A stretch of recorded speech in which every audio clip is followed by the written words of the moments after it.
Hi అండి. నిన్నటి వీడియోలో ఆద్య గురించి లడ్డు గురించి చెప్తాను అన్నాను కదా. మా బావ డ్యూటీకి వెళ్ళడానికి బస్ టికెట్ బుక్ చేసుకున్నారు. బస్కి ఈవినింగ్ 5:30కి వెళ్ళాలి. ఈ లోపు నేను మా బావకి బస్సులో తినడానికి రైస్ కర్రీ రెడీ చేసేసి నా పనులు కూడా చేసేసుకున్నాను. పిల్లలు ఆడుకుంటున్నారు. మా బావ 4కి లేపమని పడుకుని పోయారు. ఇంకా ఈవినింగ్ 4:30 అయింది. మేము తయారైపోయాము. మా బావనే కూడా నిద్ర లేపితే ఆయన కూడా రెడీ అయిపోయారు.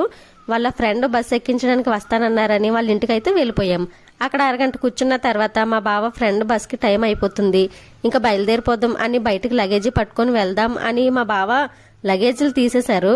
అంతేనండి, ఒక్కసారిగా ఆద్యతలు అయితే మాత్రం నాన్న నువ్వు డ్యూటీకి వెళ్ళవద్దు, అంకుల్ మా నాన్నని తీసుకొని వెళ్ళవద్దు అని చాలా గట్టిగా గుక్కపెట్టి ఏడ్చేసింది. ఆద్య అలా ఏడ్చేసరికి మాకందరికీ కూడా కళ్ళల్లో నీళ్ళు తిరిగాయండి. అప్పుడు వాళ్ళ నాన్న తప్పమ్మా డ్యూటీకి వెళ్ళాలి, మరి డ్యూటీకి వెళ్ళకపోతే ఎలా చెప్పు అని డ్యూటీకి వెళ్ళిపోయారు. చూసారా ఫ్రెండ్స్, ఎంతో మొండిగా ఉన్న ఆద్యకి కూడా నాన్న వెళ్తుంటే ఏడుపు వచ్చేసింది.